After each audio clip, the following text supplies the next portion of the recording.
যে বোমগুলো পড়ছে ইসরায়েল ছাড়ছে আর ফিলিস্তিনে গিয়ে পড়ছে, সেগুলো তো পোড়ানো হচ্ছে, জ্বালানো হচ্ছে, পিস হয়ে যাচ্ছে। কিন্তু তবুও তোমরা শিরক করিও না। শিরক কাকে বলে? শিরক কাকে বলে? শিরক আর ইবাদত একই জিনিস। শিরক আর ইবাদত একই জিনিস, একই দুটা। জেনা আর জেমা, ব্যভিচার আর মিলন একই জিনিস। ব্যভিচার আর মিলন একই জিনিস। স্বাদ এক, প্রসেস এক, নিয়ম এক, স্বাদ এক, কিন্তু পার্থক্য হলো একটাতে নারী হালাল, সেটা করলে নাকি পাওয়া যাবে, আর একটা হলো হারাম, ওইটা করলে কাবিরা গুনাহ হবে। তেমনি ইবাদত আর শিরক হলো একই জিনিস। আল্লাহকে ডাকার নাম ইবাদত, আল্লাহর কাছে মাথা নত করার নাম ইবাদত, আল্লাহর উপরে ভরসা করার নাম ইবাদত। আল্লাহকে বাদ দিয়ে অন্য জায়গায় মাথা নামো করা, গায়রুল্লাহকে ডাকা, অন্য কারো কাছে ভরসা করা, এরই নাম হবে শিরক। অথচ আল্লাহ বলছেন সুবহানাহু ওয়া তাআলা আম্মা ইউশরিকুন, সেই আল্লাহ হলেন পবিত্র, যার সত্তায় কোনো দাগ নাই, যিনি নাপাক নন, আর শিরকের মতো জিনিস থেকে তিনি পবিত্র, তিনার কোনো অংশীদার নাই। আল্লাহুস সামাদ, তিনি কারো পরোয়া করে না, কারো তাওয়াক্কা করে না, তিনি যা করেন ঠিক করেন, তার কার পরামর্শদাতার দরকার নাই, তাকে ছাড়া কেউ চলতে পারবে না, তিনি সকলকে ছাড়া চলতে পারবেন। এই রকম মাবুদের যারা অংশীদার বানায়, যে আল্লাহ পারে, দাতা বাবা পারে, পীর বাবা পারে, খাজা বাবা পারে, মাজার পারে, বাজার পারে, গাছতলা পারে, মূর্তি পারে, এটাই হলো শিরকে জালালা।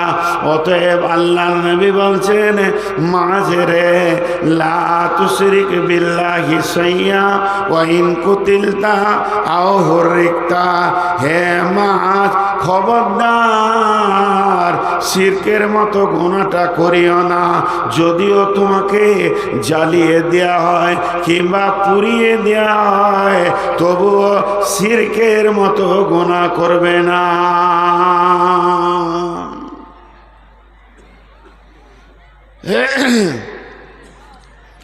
কোরআনের ভিতরে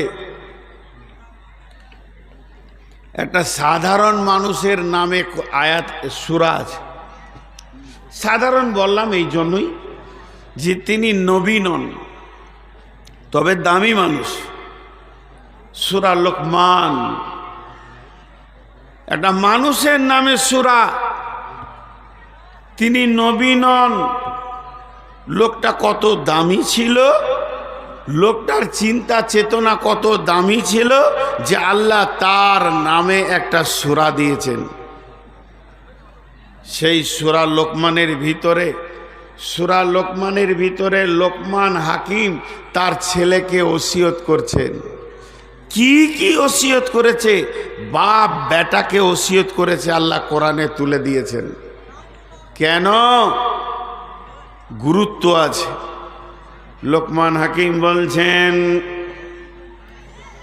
ওয়াজ নসিহত করে বলছেন, ইয়া বুনাইয়া লা তুশরিক বিল্লাহি শাইয়া ইন্না শিরকা লা যুলমুন আযীম।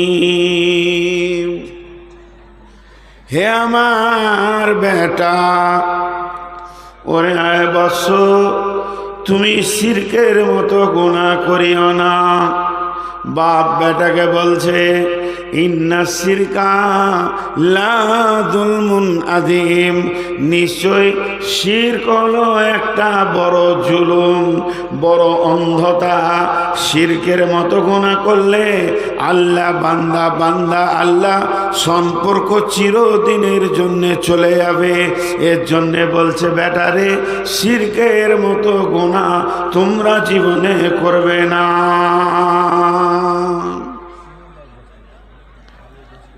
চিন্তা করেন, সব থেকে বড় ওসিয়ত হলো আল্লাহ বললেন যে শিরক করিও না। হে নবী, তুমি বলে দাও আমার গোলামদেরকে তারা যেন শিরকের মতো গুনাহ না করে। নাম্বার 1। নাম্বার 2 নম্বরে কি বলছেন?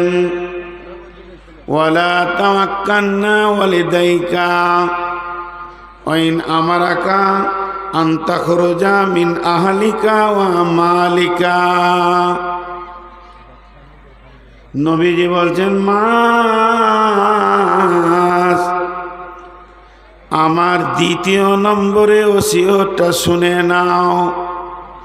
আমি 2 নম্বরে কি বলছি সেটা হচ্ছে, মাঝেরে ওয়ালা তাওয়াক্কালনা ওয়ালিদাইকা, খবরদার মা বাপকে ধুমকে কথা বলিও না। ওয়াইন আমারাকা আন তাখরুজা মিন আহলিকা ওয়া মালিকা, যদিও তোমার মা তোমার আব্বা বলে এখনই তুমি ধন মাল ছেলে আহাল টাকা পয়সা ফেলে দিয়ে বাড়ি থেকে বের হয়ে চলে যাও, তবে তুমি বেরিয়ে চলে যাবে, তারপরও তুমি মা বাপের সঙ্গে খারাপ ব্যবহার করবে না। ভাইয়া, একটু সবর করতে বলেছি আপনাদেরকে। নাম্বার 2, মা বাপ এমন একটা জিনিস, আল্লাহ নিজের হকের পরে পরে মা বাপের কথা বলছে। আর আজকে মা বাপ আমাদের কাছে বাড়ির কাজের লোক বেনে গেছে। আবু হুরায়রা বর্ণনা করছেন, বিশ্বনবী বলছেন কিয়ামতের আলামত হচ্ছে বাপকে বেটা ধুমকে ধুমকে কথা বলবে, মাকে মেয়ে ধুমকে ধুমকে কথা বলবে, মা বাপের ইজ্জত চলে যাবে সন্তানের কাছে। এমন একটা দিন আসবে যেদিন দেখবে যে মা বাপের সম্মান চলে গেছে, তো জেনে নাও কিয়ামত কাছিয়ে গেছে। খবরদার না, মা বাপের সঙ্গে ভালো ব্যবহার করো। কেন? হযরতে জাবের রাদিয়াল্লাহু তাআলা বর্ণনা করছেন, ওয়ান জাবেরিন রাদিয়াল্লাহু তাআলা আনহু قال قال أوصاني رسول الله صلى الله عليه وسلم من سلس كنا فيه يسر له حتفه ويدخله جنته رفق بالضيف সাফকাতুল ওয়ালিদাইনি ওয়া ইহসানুল মামলুক। হযরতে জাবের বলছেন যে যদি এই পৃথিবীর মাটিতে কেউ 3টে আমল করে যেতে পারে, তা আল্লাহ ওকে 2খানা প্রাইজ দেবেন। আমল হলো 3টি, কাজ হলো 3টি, প্রাইজ হলো 2টা। 3টে আমল করে যাবে, আল্লাহ 2খানা প্রাইজ দেবেন। প্রাইজ 2টাকে নিয়ে নেন। 1 নম্বরে হচ্ছে ইয়াসসারাল্লাহু হাতফাহু, ওই লোকটার মত হবে আসানে। ওই লোকটার মতটা এত আসানে হবে যে মতকে আমরা এত ভয় পাই, সেই মতটা আসানে হবে। ওয়াদাখালাহু জান্নাতাহু, এবং ওই লোকটা একদম জান্নাতে হাসতে হাসতে চলে যাবে। পৃথিবীতে মত হবে আসানে, তারপরে হাসতে হাসতে জান্নাতে জান্নাতে যাবে। তাহলে আমলগুলো কি? নবীজি বলছেন প্রথম নম্বরে আমল হচ্ছে রিফকুন বিজাইফে, যে কমজোরের সাহায্য করবে। যে কমজোর মানুষ, শক্তিতে কমজোর, অর্থিতে কমজোর, কমজোরের সাহায্য করবে। 2 নম্বর হলো এহসানুল মামলক, ওর বাড়িতে যদি কোনো কাজের লোক থাকে, কোনো কাজের মেয়ে থাকে, তার প্রতি এহসানি করবে, জুলুম করবে না।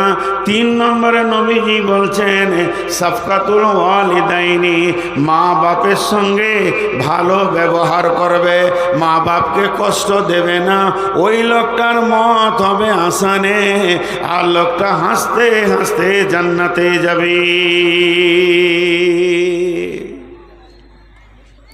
যে প্রথম নম্বরের নসিহত, 10টা ওসিয়তের মধ্যে প্রথম নম্বরে হলো শিরক করিও না, 2 নম্বর হলো মা বাপের সঙ্গে ভালো ব্যবহার করো। আল্লাহ মা বাপের মধ্যে কি বলছেন? আল্লাহ স্বয়ং বলছেন মা বাপের সঙ্গে ভালো ব্যবহার করো। ওয়াকাদা রব্বুকা আল্লা তা'বুদু ইল্লা ইয়াহু ওয়া বিল ওয়ালিদাইনি ইহসানা ইম্মা ইয়াবলুগান্না ইকবারা আহাদুহুমা আও কিলাহুমা ফালা তাকুল লাহুমা উফিন ওয়ালা তানহারহুমা ওয়া কুল লাহুমা কাওলান কারীমা। ভাইয়া, আপনাদেরকে আমি বুঝাতে পারছি না, এর জন্য আপনারা চলে যাচ্ছেন, কিন্তু বিষয় বড় ভাইটাল, বিষয় বড় ভাইটাল। আল্লাহ বলছেন খবরদার, তোমার বাড়িতে যদি বৃদ্ধ মাতা পিতা থাকে, একা থাকে, মা কিংবা বাপ কিংবা দুজনই, তাদের সঙ্গে তুমি নরম নরম কথা বলবে, আর তাদেরকে ঝিড়কে কথা বলো না। ফালা তানহার হুমা অকুল্লাহুমা কাওলান কারিমা, মিষ্টি মিষ্টি করে কথা বলবে, ধুমকে কথা বলিও না। কারণ সেই মা বাপকে ধুমকে কথা বললে আল্লাহ নারাজ হয়ে যাবে। জীবনে একটা ছেলে তার মায়ের ঋণ শোধ করতে পারবে না, জীবনে একটা ছেলে তার বাপের ঋণ শোধ করতে পারবে না। মা আর বাপ এত বড় সম্পদ কে একজন আর একজনের ঋণকে ছেলেরা শোধ করতে পারবে না। তাহলে 2টি ঘটনা আপনাদের সামনে তুলে ধরি, 2টি ঘটনা, ধৈর্য ধরেন। ছেলেটার বাড়ি এমান, একটু মনোযোগ দেন। ছেলেটার বাড়ি এমান, ও রেডি হয়ে গেছে যে আমি হজ করতে যাব, হজের জন্য রেডি। গায়ের লোককে দেখা করছে, চাচা দোয়া করবেন হজে যাব, ও ভাইয়া দোয়া করবেন হজে যাব, ফুফা দোয়া করবেন হজে যাব, খালু দোয়া করবেন হজে যাব। নিয়ত করেছে দেখা করব শেষকালে মাকে। মা বৃদ্ধা, জীর্ণ শীর্ণ, জড়সড় মানুষ, দেয়াল লাঠি না ধরলে তার ওঠার ক্ষমতা নেই। এখন মায়ের কাছে গেছে, মায়ের কাছে দোয়া নিয়ে সে আল্লাহর জন্যে হজে বের হয়ে চলে যাবে কাবার দিকে। মাকে গিয়ে বলছে, মা মা আপনি আপনার সন্তানের জন্যে দোয়া করেন।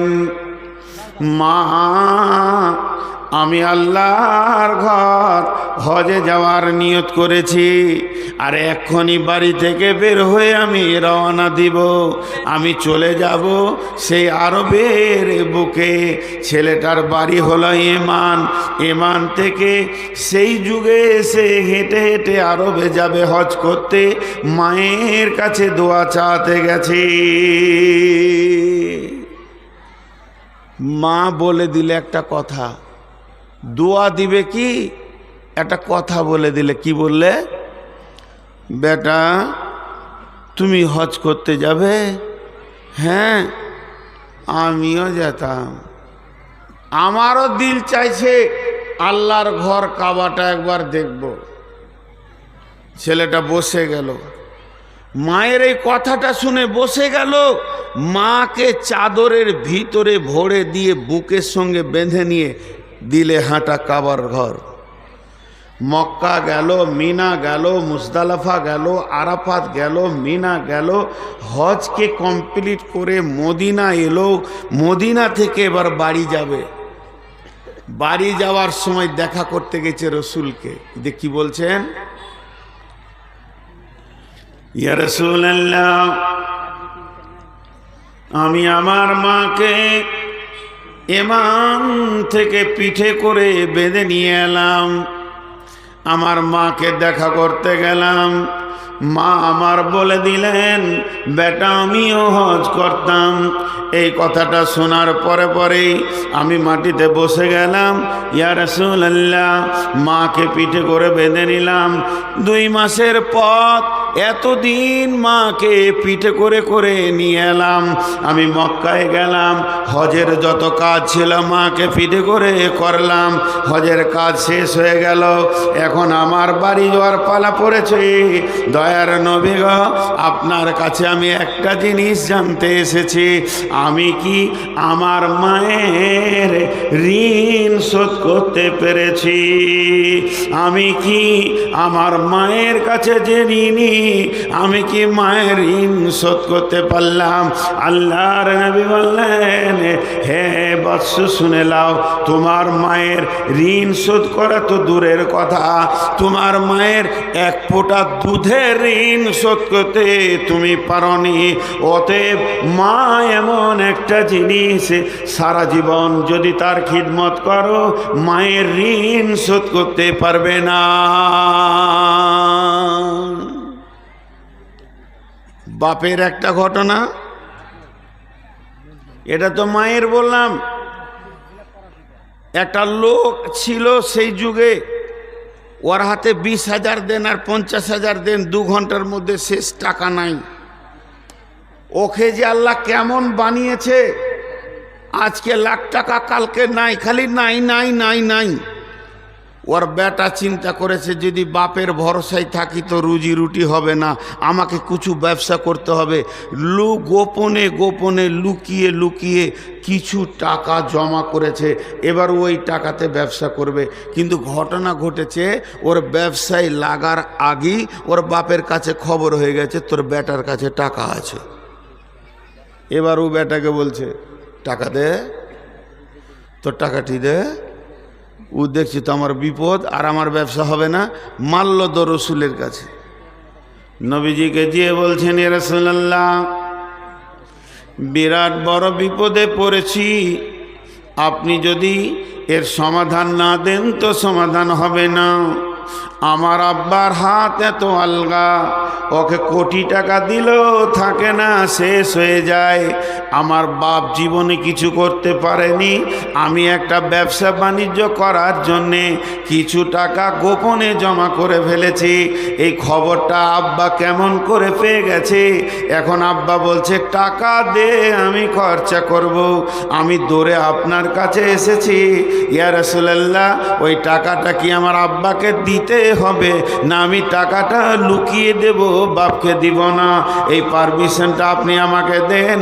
নবীজি বললেন, আনতা ওয়া মালুকা লিআবিকা, বেটারে তুই যে মাথার চুল থেকে পা পর্যন্ত তুই নিজেকে আমি বলছিস, তুই নিজেকে 1000 বার আমি বলবে, আর তোর দিকে আঙুল তুলে আমি যদি তোর বাপকে বলি এইটা কার, তোর বাপ বলবে আমার। এই দেহটা তোর বাপের শুক্রাণু রে বেটা, অতএব তুই তো তোর বাপের, তোর মালও তোর বাপের। জি, মায়ের ঋণ বাপের ঋণ শোধ করা যাবে না। চাষি মানুষ আমার বাপ ছিল, আমার বাপ সারা জীবন মহিষের পাইকারি করেছে, আমি পাইকারের ছেলে। আমার বাপ কোনো আলেম ছিল না, আমি ছিলাম খুব দুষ্টই ধরেলেন। এই যে ফারেক হলো, এগুলোকে দেখে মনে করছেন ফেরিস্তা, মাথা খারাপ। ওগুলোকে যে স্বর্ণকাররা বানিয়েছে পিটিয়ে পিটিয়ে পিটিয়ে পিটিয়ে আজকে মাথায় পাগড়ি দিয়েছে। ওরাকে জিজ্ঞেস করেন যে মালগুলা কি মাল ছিল, আর ওর বাপকে জিজ্ঞেস করেন যে মালটা কি ছিল। আমার বাপকে জিজ্ঞেস করেন, আব্বা মারা গেছেন। তো আমার আব্বা একদিন আমাকে একটা গল্প শুনাইছে যে একটা 3 বছরের ছেলে ওর নাক দিয়ে পোঁটা ঝরছে আর ছিঁচছে খালি। তোর বাপ সেই যুগের তো সাইকেল মানে অনেক কিছু, এখন মোটর সাইকেল, এমনি করে বেটাটাকে ধরে সাইকেলের এগুতে বসিয়ে দিয়ে চললো লাড়াগুলা কি করতে, ডাক্তার দেখাতে। ছিঁচছে ও, যেতে যেতে নদীর ধারে একটা বক দেখে নিয়েছে। 3 বছরের ছেলে তোতলা করে বলছে, আব্বা জি ওইটা কি? তো বক। কি আব্বা? বলছে বক। কি আব্বা? বক। কি আব্বা? বক। আব্বা জি ওইটা কি? না বক। যতবার ও জিজ্ঞেস করছে ততবারই বলেই যাচ্ছে। ওই পোঁটা পড়াটার বয়স হয়েছে 43 বছর, মানে 40 বছর হয়ে গেল আর চিকিৎসা করা। এবার বাপের বয়স হয়ে গেছে তখন 83, বুড়িয়ে গেছে। যে বাপ বলছে বেটাকে, বেটা রে হুন্ডা গাড়িটা বের করতো, একবার নালাগুলা যাব, শরীরটা কেমন কেমন জ্বর জ্বর লাগছে, তা একটু ডাক্তার দেখিয়ে আসি। পিছনে বসেছে বেটা, যুগের মাস্তান গাড়ি চালাচ্ছে। ঠিক নদীর ওখানে গিয়ে বলছে, বেটা ওইটা কী রে? একটা বক বসে আছে, ওরও কপাল। বলছে ওটা বক। আরেকবার বলছে, বেটা কী রে? বক। আর বেটা ওইটা কি? Van van van van van van van করে না তো। বসে থাকতে যেন ওকে মাথা ধরছে। বলছে গাড়ি দাঁড় করা। আর ডাক্তারখানা যেমন আর চিকিৎসা হয়ে গেছে, গাড়ি দাঁড় করা। গাড়ি দাঁড় করিয়ে ওকে বলছে, বেটা শোন, তোকে 3 বার জিজ্ঞেস করে 4 বার জিজ্ঞেস করেছি, এমন করে জাক মারলি বেটা, কলিজার ভেতরটা শুকিয়ে গেল। কিন্তু যেদিন তুই 3 বছরের ছিলি, এই রাস্তাতে আমি বাইসাইকেলে নালা গোলা নিয়ে গেছিলাম। তুই বকটাকে নিয়ে কম করে 56 বার জিজ্ঞেস করেছিস, একবারও আমি ধমকি মারিনি। ছেলে আমার অসুস্থ আছে, আবার যদি বকে দিই কলিজার ভিতরে লাগবে। অতএব শুনেলে বাপের জুতো আর পা যদি জিভ দিয়েও চাটিস, খবরদার ঋণ শোধ করতে পারবি না।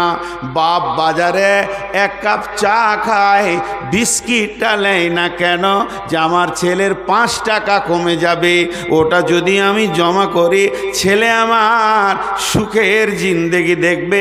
এই বাপের ঋণ শোধ করতে পারবি না।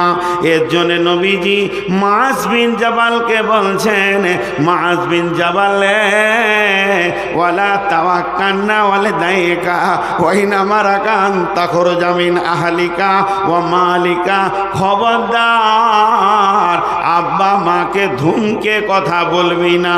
তোর মা বাপ যদি সিদ্ধান্ত নিয়ে নেয় তুই বাড়ি থেকে বেরিয়ে যা, কোনো কাজিয়া নাই, ঝগড়া নাই, মারামারি নাই, লাফালাফি নাই, বকাবকি নাই, চিল্লা চিল্লি নাই।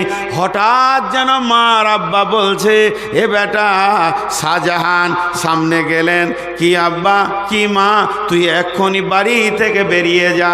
তো সঙ্গে সঙ্গে গামছা পরে বাড়ি থেকে বেরিয়ে চলে যাবি। খবরদার আব্বা মাকে এই কথাটা বলতে পাবি না। কেন যাব? কেন? শব্দ বলার হক তোর নাই। ওলা তাওয়াক্কালনা ওয়ালিদাইকা, মা বাপকে কেন শব্দ বলতে পাবি না? কখন বলতে পাবি না? ওয়াইন আমারাকা, ওরা হুকুম দিবে যখন, আন তাখরুজা মিন আহলিকা ওয়া মালিকা, তুই আহাল মাল ছেলে টাকা পয়সা ছেড়ে দিয়ে এক্ষুনি বেরিয়ে যা। তো সঙ্গে সঙ্গে বেরিয়ে যাবি।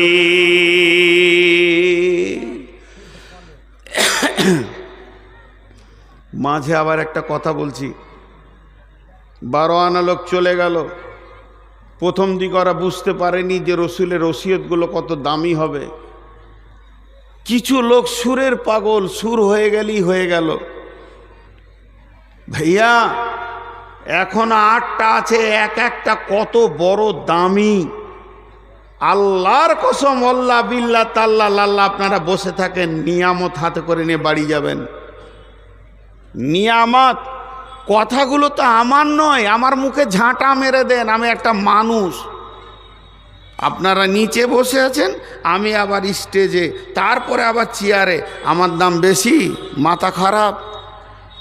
দাঁড়ির 2টা পাল্লা, যে পাল্লাতে মাল থাকে না সেটাই উপরে থাকে, আর যে পাল্লাতে মাল বেশি থাকে সেটা নিচে থাকে। আপনারা আমার থেকে বেশি শিক্ষিতের জন্য নিচে বসে আছেন, আর আমি বাঁদর বলি ডালে বসে আছি। তো শোনেন ওসিয়তগুলো, এর পরের ওসিয়তগুলো কি গভীরতা আছে। তাহলে দুটা বলা হলো রসুলের ওসিয়ত। প্রথম নম্বর বলা হলো তোমাকে কেটে পিস করে দেখ, তোমাকে জ্বালিয়ে শেষ করে দেখ, আল্লাহর সাথে শিরক করিও না। জেনে নেন আমি নিজের ব্যক্তিগত ব্রেন থেকে বলছি, আমার পাশে সব যেগুলো বসে আছে এগুলো সব ওস্তাদ।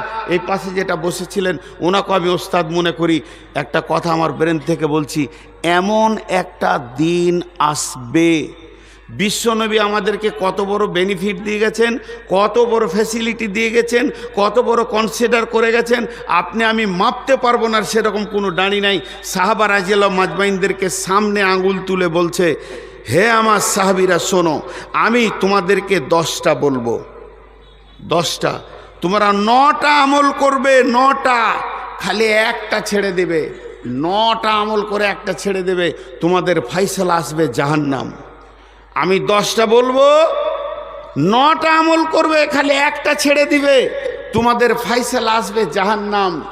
আর আমার উম্মতের কাছে যখন কেউ থাকবে না তাদের পাশে দাঁড়ানোর মতো, তাদেরকে হাত ধরে জান্নাতের রাস্তাটা দেখাবার মতো কেউ থাকবে না, বেঈমানদের অত্যাচারে ডিজে ঢোলের মাঝে তাদেরকে সালাত আদায় করতে হবে, এমন একটা জামানা আসবে।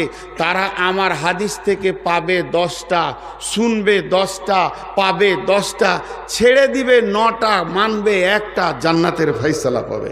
একবার সুবহানাল্লাহ বলতে ইচ্ছা হলো না? আমরা সেই যুগের লোক। একটু ধৈর্য ধরেন বাপজি, শোনা আমার নাল আমার।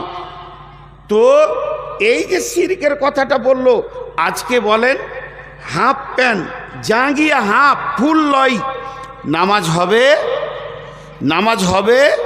আপনারা বলছেন হবে না, হয়ে যাবে। উইঘুরের মুসলমানদেরকে কিভাবে রাখা হয়েছে জানেন?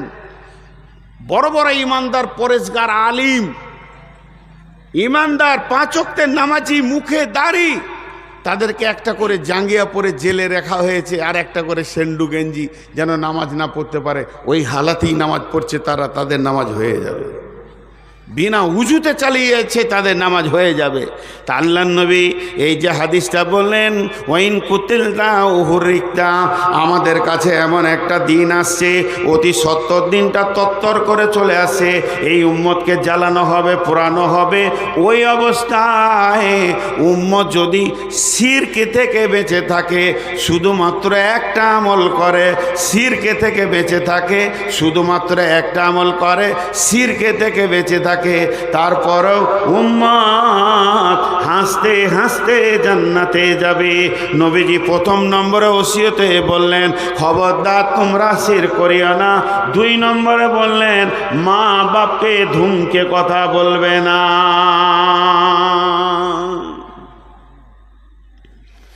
নাম্বার 3, 10-এর মধ্যে নাম্বার 3, আল্লাহর নবী বলছেন, লা তাতরুকান্না সলাতা মাকতুবাতান মুতাআম্মিদান ফাইন্না মান তারাকা সলাতা মাকতুবাতান মুতাআম্মিদান ফাকাদ বারিয়াত মিনহু জিম্মাতুল্লাহ। মাঝরে আমার 3 নম্বরে ওসিয়তটা শোনো, ইচ্ছা করে জ্ঞানবশত, ইচ্ছা করে জ্ঞানবশত, অর্থাৎ সজ্ঞানে ইচ্ছা করে 1 ওয়াক্ত ফরজ নামাজ ছেড়ে দিও না। যে লোকটা ইচ্ছা করে জ্ঞানবশত ফরজ নামাজ ছেড়ে দেবে, আল্লাহ বান্দা বান্দা আল্লাহ সম্পর্ক কেটে যাবে, আর আল্লাহর তার সম্পর্কে কোনো দায়িত্ব থাকবে না।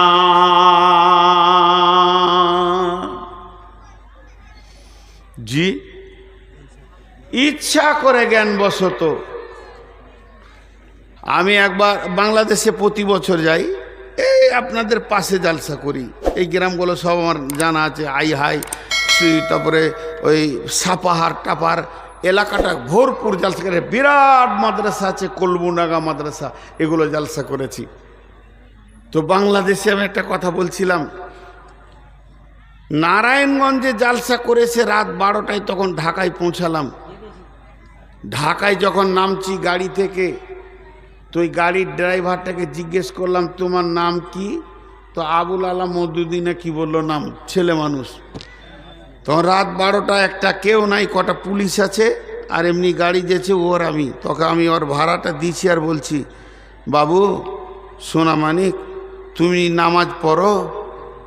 তখন ও প্রথম শব্দ আমাকে কি বলছে দেখেন, হুজুর বুঝবেন না। তার মানে আমার বুঝার ক্ষমতা নেই।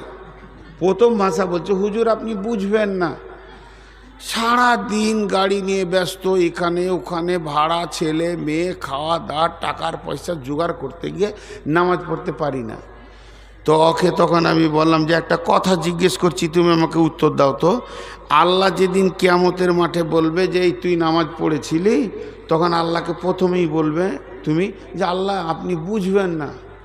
বুঝে না, তা তো বলা যাবে না। তো জান্নাত তো আমার হাতে নাই।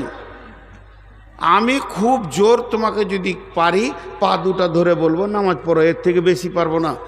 জান্নাতের চাবি আল্লাহর হাতে, তাকে বুঝিয়ে পারবে? নামাজ যদি মাফ হতো, কোনো কারণে নামাজ যদি মাফ হতো, কোনো কারণে নামাজ না পড়লেও যদি চলতো, তাহলে সেই কারবালার ময়দানে ইমাম হোসেনের মাফ হয়ে যেত। কঠিন দিনেও তাকে শহীদ হতে হলো, তাও নামাজ পড়ল। ওলামাদেরকে জিজ্ঞেস করেন, বদরে নামাজ মাফ হয়নি, ওহুদে নামাজ মাফ হয়নি, খন্দকে নামাজ মাফ হয়নি, তবুকে নামাজ মাফ হয়নি, মুতাতে নামাজ মাফ হয়নি। সাহাবীরা যতগুলো যুদ্ধ করেছেন, নামাজ পড়েছেন, যুদ্ধ করেছেন, নামাজকে কোনো কারণে মাপ ঘোষণা করা যাবে না, খালি দুইটি কারণ ছাড়া। একটা হলো মেয়েদের যখন মেন্স হয়ে যাবে তখন নামাজ মাপ হয়ে যাবে, মেন্স পবিত্র হয়ে গেলে আবার নামাজ পড়তে হবে। আর দ্বিতীয় কারণ হচ্ছে আপনি বেঁচে আছেন, 100% পাগল হয়ে গেছেন, এমন পাগল হয়েছেন কিছুই ব্রেন কাজ করে না, তখন নামাজ মাপ আছে। তাছাড়া দাঁড়িয়ে পড়ো, না পারবে বসে পড়ো, না পারবে শুয়ে পড়ো, না পারবে ইশারায় পড়ো, জ্ঞান থাকতে নামাজ তোমাকে মাপ দেওয়া হবে না। কেন এত গুরুত্ব এই ইবাদতটা? এত গুরুত্ব এই জন্যে, নামাজের মাঝে ফেরেশতা নাই, আল্লাহ বান্দা বান্দা আল্লাহ আছে। আল্লাহ যতগুলো ইবাদত পৃথিবীতে পাঠিয়েছেন সবগুলো জিবরাইলের মাধ্যম দিয়ে পাঠিয়েছেন। হজ এসেছে জিবরাইল নিয়ে এসেছে, রোজা এসেছে জিবরাইল নিয়ে এসেছে, কালেমা এসেছে জিবরাইল নিয়ে এসেছে, জাকাত এসেছে জিবরাইল নিয়ে এসেছে, সাদকা এসেছে জিবরাইল নিয়ে এসেছে। এক কথায় সমস্ত হুকুম জিবরাইলের মাধ্যম দিয়ে এসেছে। কিন্তু নামাজ এমন একটা জিনিস, আল্লাহ যখন নামাজটা দেওয়ার ইচ্ছা করেছে তখন জিবরাইলের সাথে বোররাক পাঠিয়ে নবীকে আরশে নিয়ে গিয়ে নিজের হাতে দান করেছে। এরই নাম হলো সালাত। এটা এত দামি ইবাদত, আল্লাহ বান্দা বান্দা আল্লাহ, মধ্যখানে কোনো ফেরেশতা নাই, কিয়ামত পর্যন্ত থাকবে, আল্লাহর দেওয়া উপহার। এর জন্য নবীজি বলছেন, মাঝরে আমার উম্মতের কাছে পৌঁছিয়ে দিও, তারা জ্ঞান বশতে ইচ্ছা করে যেন এক ওয়াক্ত নামাজ না ছাড়ে। আর যদি জ্ঞান বশতে ইচ্ছা করে এক ওয়াক্ত নামাজ ছেড়ে দেয়, তাহলে আল্লাহ বান্দা বান্দা আল্লাহ সম্পর্কটা কেটে যাবে। আমি যে মেয়েটাকে বিয়ে করেছি, মেয়েটা আমার স্ত্রী, সে আমাকে বোঝে, আমি তাকে বুঝি, তার মনের খবর আমি বুঝি, সে আমার মনের খবর বুঝে, তারে আমি প্রেমে বাঁধা আছি, সে আমার প্রেমে বাঁধা আছে, তার খাওয়া লাগে কাপড় লাগে আমি দিই, তার চোখে পানি এলে আমার চোখে পানি পানি আসে, তাকে আমি এতটাই ভালোবাসি, তার মাথা ধরলে আমার মাথা ধরে যায়। সে যদি কাঁদে আমি সহ্য করতে পারবো না। প্রেমের বাঁধনে বাঁধা রয়েছি স্বামী স্ত্রী দুজনে। কিন্তু যদি মেয়েটি একবার তালাক নিয়ে নেয়, আর যদি ওর সাথে আমার তালাক ঘটে যায়, ওই মেয়েটা কাঁদলো কি, খেলোই বাকি, না খেলোই বাকি, আর ওর হাড় ভেঙে গেল বাকি, অ্যাক্সিডেন্ট হলো বাকি, কবরে গেল বাকি, আমার খবর থাকবে না। আমার তার সাথে তালাক ঘটে গেছে। বিশ্বনবী বলছেন, যদি কোনো মুমিন মুসলমান, যদি ইমানদার ব্যক্তি মুসলমান হওয়ার পর সে যদি ইচ্ছা করে জ্ঞানবশত একটা ওয়াক্ত নামাজ ছেড়ে দেয়, ফাকাত বারিয়াত জিম্মাতুল্লাহ, আল্লাহ বান্দা আল্লাহ সঙ্গে সঙ্গে সম্পর্ক কেটে যাবে। মাঝরে যে হালাতেই থাকবে নামাজটা পড়িও।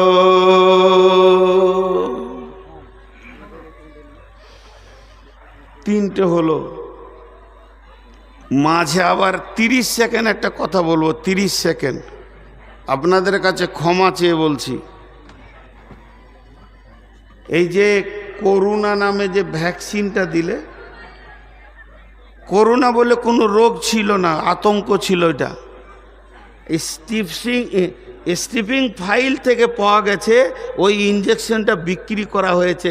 স্টিপিং ফাইলে যে ডোনাল্ড ট্রাম্প সব ধরা পড়লো, আমাদের মোদি, এটা কৌশল করে করা হয়েছে। পাকিস্তান কিন্তু লকডাউন করেনি, করোনা বলে বিশ্বাস করেনি, আজও তারা বেঁচে আছে। আর আমাদেরকে খামকা ইঞ্জেকশন মারা হলো। আর এই ইঞ্জেকশনটা মারার পর থেকে প্রত্যেকটি পুরুষ আর নারী দুর্বল হয়ে গেছে শারীরিক। আপনারা কি জালসা করছেন রাত 12টা 1টা 2টা? কাটিহারে জালসা হয় ফজর পর্যন্ত, ফজরের পরে ওদের 3টে বক্তা থাকে।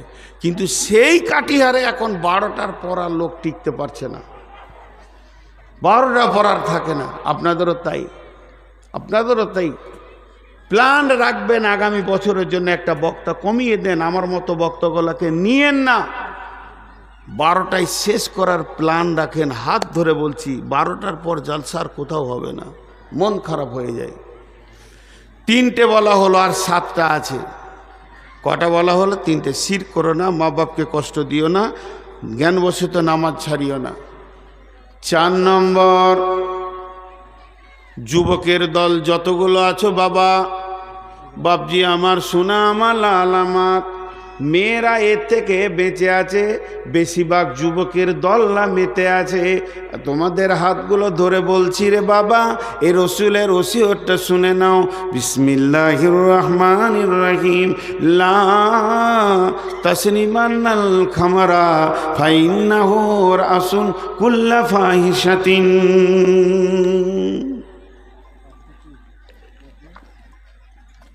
হে মাস, খবরদার সারা পান করিও না, মদ পান করিও না। মাঝরে আমার উম্মতদেরকে বলে দিও, লা তাসরিবান্নাল খামরা, তোদের নবী বলে গেছে তোরা মদের বোতলে হাত দিবি না। ফাইন্নাহু রাসুন কুল্লা ফাহিশাতিন, মদ হলো সমস্ত নোংরা কাজের মাথা। অন্য জায়গায় নবীজি বলেছেন, ফাইন্নাহু মিফতাহুন নার, যে মদের বোতল হাতে নিল সে জাহান্নামের চাবিকে হাতে নিল। যে মদ পান করে নিল সে যেন নিজে নিজেই জাহান্নামে ঢুকে গেল। নবীজি বলছেন, মাঝরে আমার উম্মতকে বলবে তারা যেন জ্ঞান বশত একবারে মদের বোতলে হাত না দেয়। যে মদ খেতে শিখে নিবে আর মদ যার পেটে চলে যাবে, সে পৃথিবীর যত নোংরা কাজ আছে সকলকে স্বাগতম জানাবে। এমন কোনো পাপ নাই যে ওর দ্বারা হবে না। মদখোর সব করতে পারবে, জি, মদখোর সব কিছু করতে পারবে। খবরদার মদের বোতল হাতে নিয়ে না। বিশ্বনবী যখন সাবে মেরাজে রাত্রিতে মেরাজে গেছিলেন, সুবহানাল্লাযী أشرى بعبده ليلا من المسجد الحرام إلى المسجد الأقصى الذي باركنا حوله لنريه إنه هو السميع البصير। বিশ্বনবী যখন শাবে মিরাজের রাত্রিতে গেলেন, জিবরাইল আমিন বিশ্বনবীর সামনে একটা ট্রে আনলেন। দুটি গিলাস সেখানে রাখা আছে, একটাতে দুধ আছে, একটাতে মদ আছে, আর তাকে সুন্দর করে রুমাল ঢাকা দেয়া আছে। এটাকে নিয়ে এসে বিশ্বনবীকে জিবরাইল বললেন, ইয়া রাসূলুল্লাহ, দুটি জিনিস আনা হয়েছে, আপনাকে স্বাধীনতা দেওয়া হয়েছে, যে কোনো একটাকে আপনি তুলে নেন। জিবরাইল, এই গ্লাসেরটা কি? বলে এটা দুধ, এটা মদ।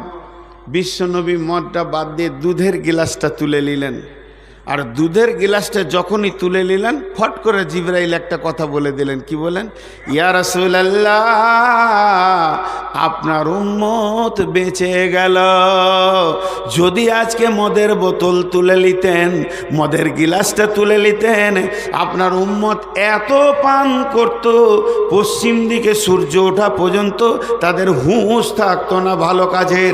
বিধায় বেঁচে গেল। বিশ্বনবী দুধকে তুলে নিলেন। সেই উম্মত আজকে বাস করছে চকসুখদেবপুরে। তার বাড়িতে আল্লাহ গাভী দিয়েছে, গায়ে দিয়েছে। 3টে গায়ে 1.5 মণ দুধ দিয়ে দিল। দুধগুলোকে সকালে বসে টানতে টানতে বালতিতে ভরে, হাঁড়িতে ভরে সুজা দৌড়লো নিয়ে নালাগুলাতে দুধগুলো বিক্রি করে দুধের টাকাতে বোতল খেয়ে ঘর ঢুকছে উম্মত। আর তার রসুল দুধকে তুলে নিয়ে মদকে তুলে নেয়নি। আল্লাহ নবী বললেন, মাঝরে আমার উম্মতকে বলে দিও, লা তাশরিবান্নাল খামরা, তারা যেন মদ না পান করে। আর মদ যদি তারা পান করে নেয়, তাহলে ফাইন্নাহু রাসুল কুল্লা ফাহিশাতিন, সে মদ হলো সমস্ত নোংরা কাজের মাথা।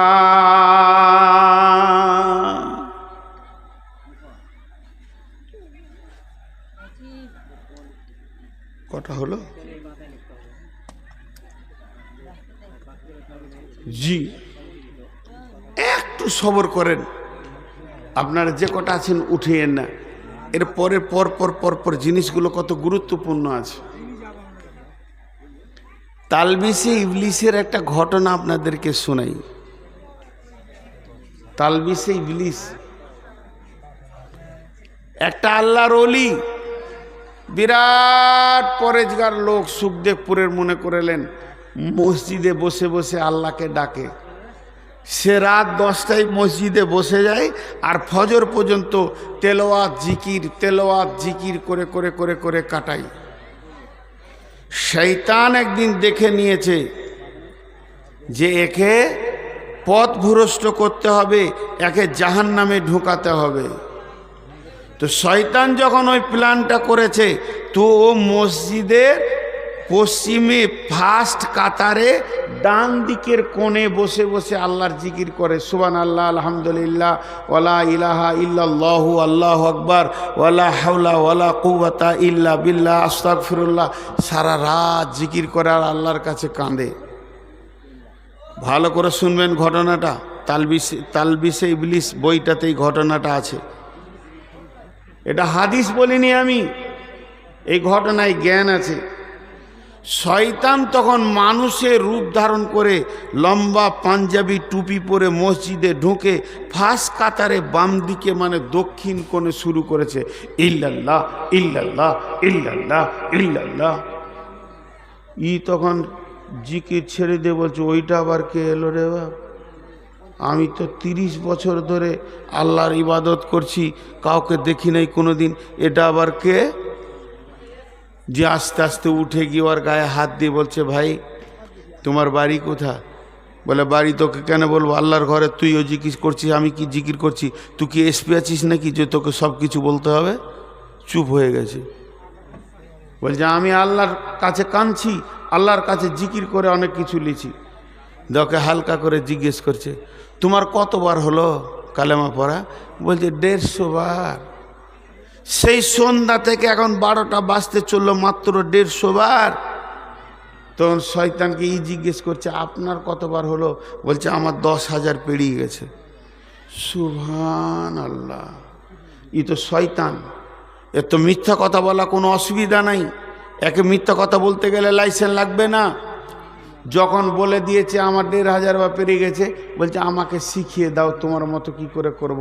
তো বলছে বুঝবি নে রে বাবা, এখানে ভেজাল আছে, এটা মারেফাতের তত্ত্ব আছে, শরীয়ত, তরিকত, হাকিকাত, মারিফাত, তান্ত্রিক, তামাসিক, যান্ত্রিক, রাজসিক, এখানে অনেক ব্যাপার আছে, তুই পারবি না।